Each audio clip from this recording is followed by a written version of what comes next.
Саламатсыздарбы, урматтуу телекөрүүчүлөр. Бүгүн биз немедегидей эле илимий популярдуу илим жана турмуш телеберүүбүздүн кезектеги санын сиздерге сунуш кылмакчыбыз. Бардык ошол илимий жаңылыктардын катарында дагы илим үчүн илим ырыцар болуп, өзүнүн ден соолугуна карабай бардык нерселерден биринчи илимди койгон биздин Кыргызстандын дагы улуу инсандары бар. Бүгүнкү биздин телеберүүбүздө ошол инсандардын бири физика математика илимдеринин кандидаты, доктордук диссертациясын жасоого 20 күн калганда мезгилсиз дүйнөдөн өтүп кеткен агайыбыз Дүрбөлөң Мамбетов жөнүндө сөз кылмакчыбыз. Ал боюнча биздин Кыргызстандагы чыгаан инсандардын бири академик Асанов, Үсен Асанов менен болгон маекке сиздердин көңүлүңүздөрдү бурмакчыбыз.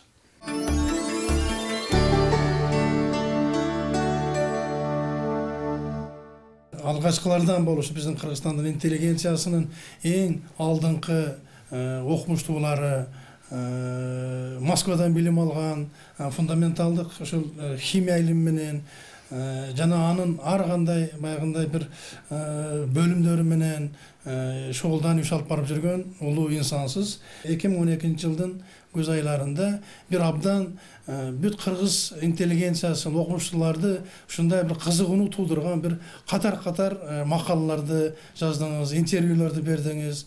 Ал биздин өзүбүздүн эле инсан экен, убагында тим эле чагылгандай болуп жарк этип чыккан жаш талант Дүрбөлөң Мамбетов агайыбыз жөнүндө экен.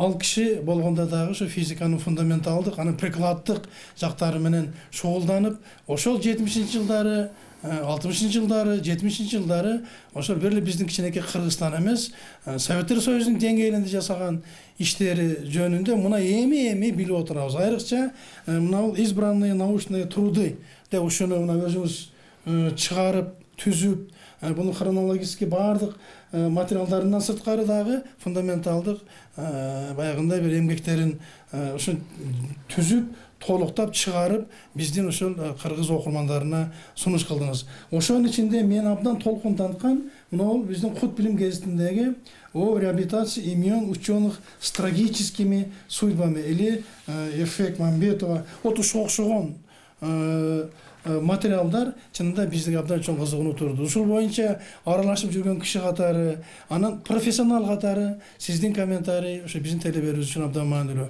Ушундан баштасак, Үсен. Сенин сурооңо жооп берердин алдында бир эки сөз айтып койгум келип атат. Мен өзүң айткандай советтик доордо төрөлүп, ошо көбүнчө Москвада илимпоздордун арасында жүрүп чоңойгон киши, ошол мезгилде бир жакшы окуя бар эле.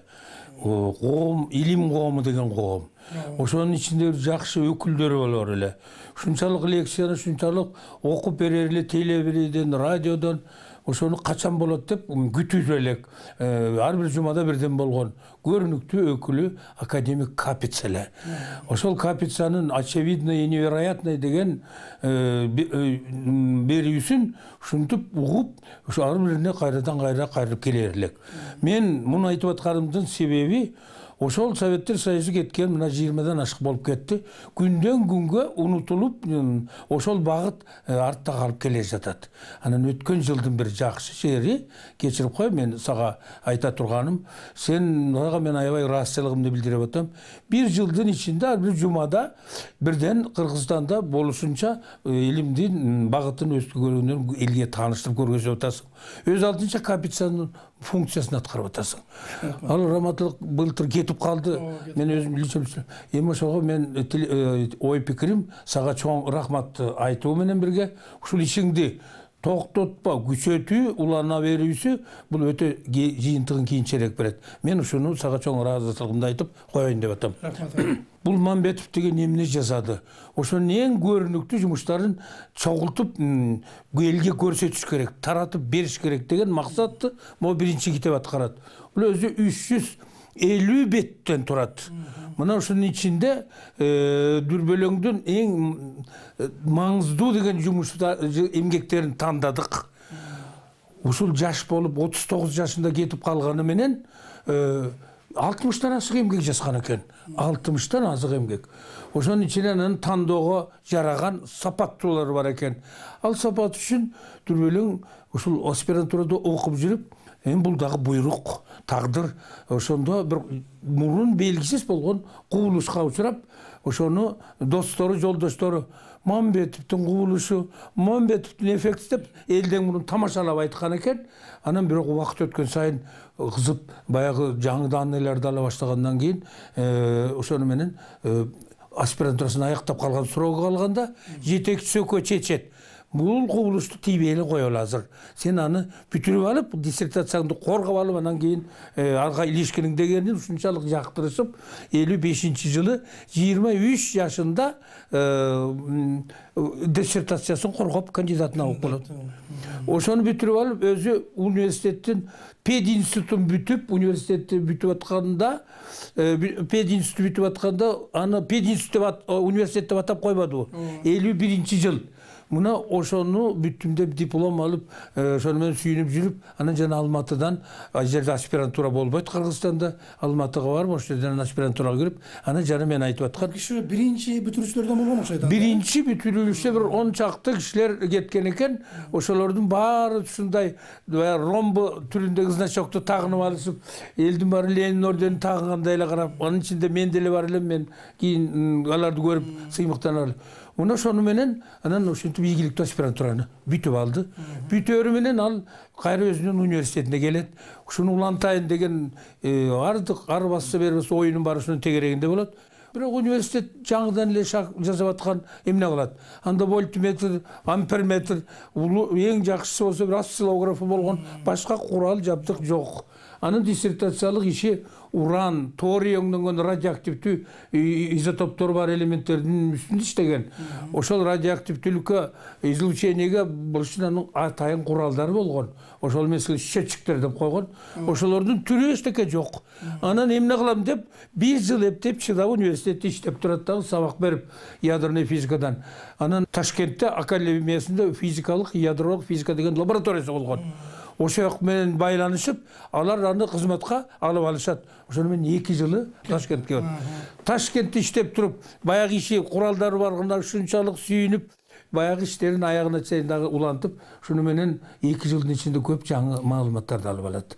Ошону менен анан кайра биздин академия деп буту колуна туруп келаткан, алар чакырата келем, бизге бирдеме дагы жардамдаш, ушундай дегенде анан ал чакырып келгенден кийин, анан бул жерден лаборатория уюштуруп берет, 10 чакты киши берет.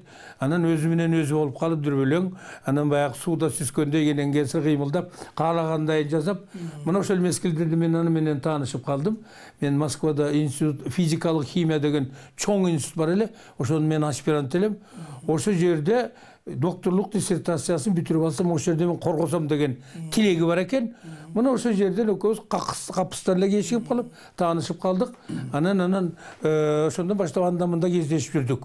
Мен көңүл бурар элем. Шунчалык шашып, шунчалык убакытты баалаган.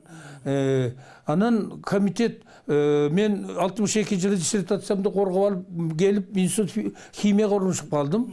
Ал өзүнүн физикасында. Ошо кезде бир жерден эмес, Москвадан жолугушуп калып жүрдүк. Мен изобретатель, ойлоп чыгаруучулардын катарына кирип калып, иштерим ар бир жылына 1-2-тен авторский күбө алар элем.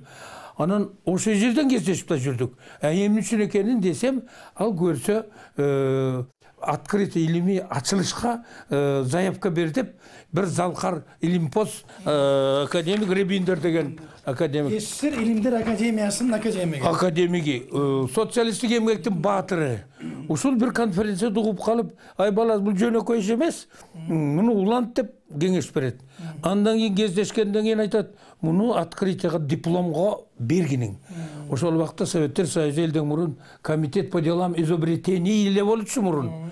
Ага открытие дегенди кошуп, жаңы комитет уюштурган 57-жылы. Ошо дүрбөлөң ошентип баш көтөрүп жүргөн учурда. Анан ал дүрбөлөң анан отуруп документтин шартка жараша жакшынакай заявка жасап, өткөрүп 66-жылы заявкасын өткөрөт. научный открытие деп, илимий открытиега. Ошого кеңешти берген ушул Ребиндер болгон. Ал эми ал комитет болчу болсо ушундай чоң, ал изобретениеден алдаганча жогору деңгээлде тургандан кийин өзүнүн токтому менен ким эксперт болуш керек бул илимий ачууга. Бул деген жөнөкөй иш эмес деген эрежеси болгон. Анан академик Шубниковду институт ушул академик Шубников жөнүндө биз билип калдык. Мунун лекциясын кимибиз гана укпадык. Ушунун лекциясы менен тарбиялангансыңар. Бул кишини тагдыр ушуну эксперт кылып даярдап коет постановлениеси менен. Анан Дүрбөлөңдүкүн. Анан Дүрбөлөңдүн иши чакырып аны кел, айтып берчи мага. Эмне башты катырып атасың дегенде болсо керек, муну менен таанышып калат. Ушинтип тагдыр Союздун эки залкар академиги менен бу дагы герой соцтруда, социалистик эмгектин баатыры болгон. Академик бир нече лауреат сыйлыктын. Мына ушул экөөнүн ортосунда чуркап жүргөн экен, мен кийин байкасам. Мындан кеңеш алып, тиги Ребиндер болсо неме мындай деп кеңеш берген экен. Илимдин открытиясына деген диплом алыш үчүн сенин илимиңди эл билиш керек. Өзүңдүн республикаңда эле былжырап жатып албай, муну дүйнөгө белгилүү журналдарга беришиң керек дегенде макала кылып. Анан Союзда ал убакта эң күчтүү журнал Доклад Академияна болду. Дан СССР, өзүң жакшы билесиң. Муна ошого берүүнү баштаса, ага бериш үчүн рекомендация берүүчү академиктер. Могу Петр Ребиндер 4 макаласына рекомендация берип, 4 жылдын ичинде ошол журналга 4 статьясы чыгат. Ошону менен эле тим болбостон. Ошондо кызыгы. Кыргызстандан мен карап көрдүм журналды. Данга Кыргызстандан бар болгону 70-жылга карата 8 макала берилген экен. 8 чыккан экен. Ошонун 4-өө Дүрбөлөңдүк болуп атат. Андан башка дагы эң күчтүү журнал физикалык химия, коллоидик журнал, физика твердого тела деген журналдарга дагы 4-5 статьяны чыгарып, ошол 4 жылдын ичинде 9 макаласы академиянын эң мен Кудай деген жакшы журналдарынан чыгып калат. Мен таң кала турганым эмне болот? 70-жылы каза болуп калып атпайбы? Бул китептин ичинде берилип турат, ушунун ичинде канча эмгеги бар экендиги. Өзүнүн колу менен жазылган. Аны да көрсөтсөңөр болот. Ошонун ичинде немеси бар экен? 32 эмгеги ошол заявка бергенден кийин Москвадагы жана 9 калгандарынын баары Ташкентте, Алматыда, тиякта, биякта конференцияларга бере берген экен. 32 макаланы 4 жылдын ичинде чыгаруу. Жана өлүп кеткендиги эрте өлгөндө бирөөлөр суунун жээгинде киринип атып, киринип жүргөн эс алып алайын деп өлүп калып атпайбы? Анда так бирөөлөр түшүнбөгөндөр сууга чөгүп өлүптүр билбейт экен деп үн чыгарып ийишкен экен, алда тарап кеткен экен. Чындыгында Дүрбөлөң ушунчалык катуу иштеп аткандын натыйжасында жүрөгү оорулуу болуп, Алматы, Ташкентте бир жолу доклад жасап атып, кафедрадан тоголонуп түшүп кеткен экен. Микроинфаркт алган экен. Аны мага жанагы Реснянский сотрудник айтып берген эле. Түшүнтүп, ошонун анын үстүнө экинчи фронту бар да. Бирөө илимий ачуусу болсо, ал диплом менен аны дипломун алган кишилер автоматически мамлекеттик сыйлык алышчу. Кээ бирөөлөр лендик сыйлыкты алып алышыптыр. Ал эми экинчи фронт аныкы диссертациясын коргоо. Мына береки деген ошондо авторефераты. Доктордук диссертациясынын авторефераты. Эми ошондо жана көлдүн жаагында эс алып келе коеюн дегени, эми 20 күндөн кийин мен диссертациямды коргойм деп, аны вечерний Москвага жарыялап койгон экен. Авторефератынын баарын таратып ийген экен. Ошого неметпей, жетпей калып, өлүп кетип атпайбы? Карап коюңуз. Трагедия деген мында дагы толугу менен. Мен жана сен өзүң айтып өткөн макалалардын газетанын бирөөнө, ана мореки жизнь наукага мен оптимистический трагедия деп жаздым ал макаланы. Себеби очеркте. Себеби оптимизм ушунчалык күчтүү. Ошондой деңгээлде иштеп аткан Кыргызстанда жалгыз ушул деп айтууга болот. Мына аны ишенбесеңер, муну карап, жана кичинекей китепти караган киши чын эле ошондой жыйынтыкка келет. Ал эми трагедиясы 39 жашта кетүү. 5 баласы бар экен.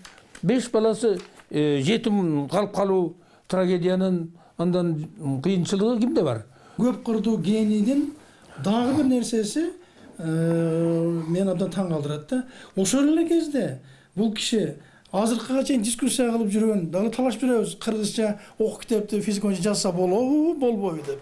Ошол кезде эле мынакей 70-жылы элементардык ядролук физика деп ушул китептер жазган экен. Анан терминдердин сөздүгүн жазган экен. Ушул жагына дагы айтып берсең, себеби мына китепти мен студент болуп жүрүп окуп калдым да, мага бир топ жардам берди. Яхшы. Бул китепти тагыраак айтканда 70-жылы чыкты болуп атпайбы?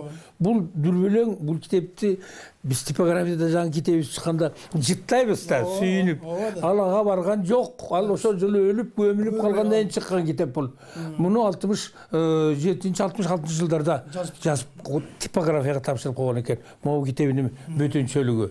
Анан өзүң айткандай ушул кыргыздын балдары кыргызча окуш керек деген уранды чыгаргандардын бири ушул.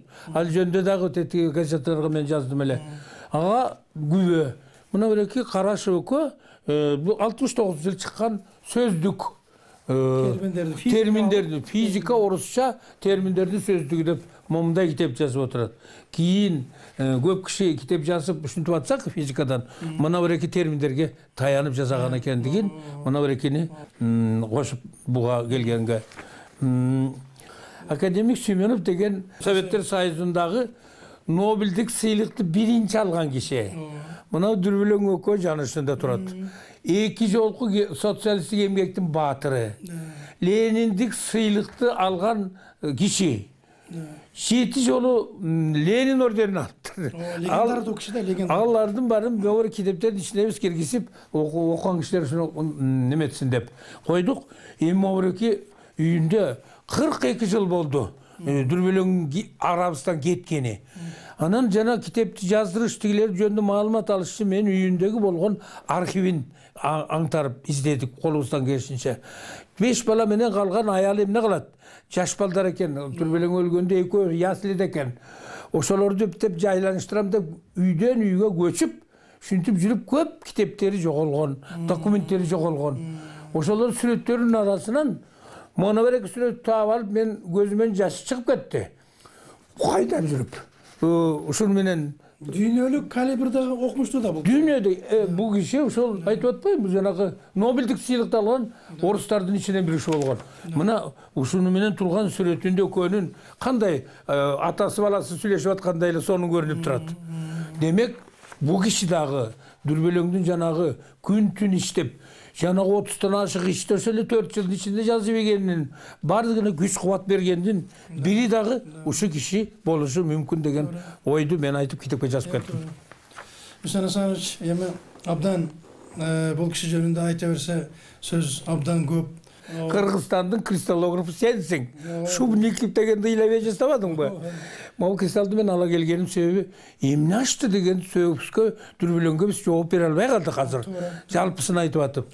Дүрбөлөң ошол аспирантурада окуп жүрүп, ал изотоптордун нурларын период полураспадаларынан аныктап, жана тапшырманы аткаруусуну менен байланышкан болчу. Ошондо ал урандын изотопторун жат билген. Мындай нур бөлүп чыгарат, мунусу мындай улуулакта деп. Bir günü ошонун ичинде bir жаңы дагы bir нурлар кошулуп калат. Баягы күтүп аткан интенсивность чоңураак болуп, анан кайра жоголуп кетет. Ушул кубулуш эмне болду деп жетекчиси экөө таң калышып, кыйналышат. Анан бирактан кийин таап алышат. Сульфат натрий деген химиктердин заты бар. Ошо сульфат натрий 10 молекула суунун өзүнө кошуп алганда мындай жакшы кристалл чыгып калат. Могундугу мен бул ал эмес, бирок могу кристалды көрсөтүп атканым монокристалл деп коет муну. Поликристалдардын мындай грани жок болот, могу геометриялык фигуралар. Муна ошону вентилятор менен эле кургатсаң, ошол сульфат натрий 10 суусу бар. Ал өзү мирабилит деп аталат экен дүйнөдө. Ошонун суу чыга баштаганда, уча баштаганда электрондор бөлүнүп чыгарат экен. Акыркы 10-чу молекула кеткенде баягы жым-жырт болунбай токтоп калат. Эмиссия электронов башталат, токтоп калат. Ал жана тилердин чаталдатканы, алардын изотопторундагы эмиссияны күчөтүп отуруп, жыйынтыкка четин чыгарып жана айтып кеттим, муну кийин изилдешибиз керек экен. Муну диссертацияга кошпо деп ушуну менен эметип коет. Ушуга да бир buga emne üçin mындай оптимизм күчтүү? Мамбетовдун эффектisi деген негизги эмес ушул болуп атат. Мен бек эффектisi деп жолдоштор элден муну тамашалап, эмне великий кишилердин атында бар да, рентгендин эффекти, рентген нуру, Беккерелдин нуру дегендер айтып жүрсө, ана муну далилдеш үчүн жана бул ушул жана 63-жылдарда пайда болот. Ташкенттен уккан экен. Бул туздун гени бар. Bir neçe ming деген tonna жыйылып жатат. Ошо жерде барып көрсөң эмне болор экен дегенде бирөө кеңеш айткан экен. Ал Кара Бугаз гол. Деге Каспийдин боюнда. Каспийдин бир булуңу. Чоң деңиздин суусу жазында көп бөлүп толуп кеткен учурда ошо кыйшайып агып бир жагына чыгат. Ошондо жерде кичинекей булуң пайда болот. Ал булуңдун көлөмү биздин Чатыр көлгө, же болбосо Соң көлгө окшогон, бийиктиги 15 метрге барган. Бирок Каспийдин суусунун ичинде ушул сульфат натрий ушунчалык көп. Ал 50 градуска чейин ысык. Ошого барганда бууланып жайында. Кеткенде кристаллдардын баары аппак жайнап, көлдүн тегерегинин баары ошол туз болуп калат экен. Ал тузду айнек жасаган идиштерге пайдалануу. Эч жактан бери пайдаланып жүрөт экен. Айнек идишин жасаш үчүн тонналап бульдозер менен салып алып кетишет экен. Ал аны электрон бөлүп чыгып аткан менен эч кимдин иши жок. Аны угуп алып анан жүрүп эле экспедиция уюштуруп, ушу Кыргызстандан эптеп бир машина сурап алып, жайдын күнү ошол ысык моменти барайын деп, Сатурниктерин салып, аппараттарын салып алып, счетчиктерин 3-4 күн жол жүрүп отуруп, Карагалпакка барып, анан Кызыл ушу Кумгандан калып барган экен дагы. Анан ошол деңизге чогулганда счетчигин коюп койгон. Счетчиги эстей баштайт. Чык этип, чукулдаган сайын счетчиктин ылдамдыгы андан көп болот. Ошону көрүп алып, эл жанындагы сотрудниктери ысыктан өлүп, ушинтип атса 50 градус. Ал сүйүнүп, момдай жаш балача жөн эле ушинтип кубанып отургандыгы. Анан ал отуруп алып, жөн эле изүүлдебей аны зонттагы жасап көккө учурган экен ошону счетчиги менен. Ошондо өдөлөгөн сайын баягы чырылдап аткан счетчиктер азайып барып 50 метрге чейин барганда счетчик эсептебей калат экен. Анын себеби баягы чыккан электрондор чөйрөдөгү кислороддун молекуласын жутуп алат, озонго айланат. Натыйжада электрондордун саны өдөгөн сайын азайып калат деп ошол Кара Бугаз көлдүн жээгинде картасында жасап, канча жерге чейин барат экен, канча бийиктикке барат экен деген чейин келип, ал жөнүндө да бир конференция уюштуруп, ошо конференцияда докладывать этип, ошо Кара Бугазда иштегендерден коркпогула, бул нур, электрондун эле нуру биздин денебизде баарыбызда эле жүрөт. Бул зыяндуу, радиоактив эмес деп алар да дагы жогорусутуп айткан сөзүндө бир нерсени, муну өзү триумф катарында. Анан муну айтканда жанагы 3 академиктер алар түшүнүшөт да. Ой, угуш бала турбайбы деп, кыргыздын бир баласынын жанына эчен комплименттерди айтса керек деп ойлойм мен. Ошо биздин мына теле берүүбүзгө келип, өзүңүз катышып, андан кийин ушул Дүрбөлөң ай жөнүндө айтып бергениңиздин өзү менимче чоң бир тарбиялык мааниси бар деп ойлойм.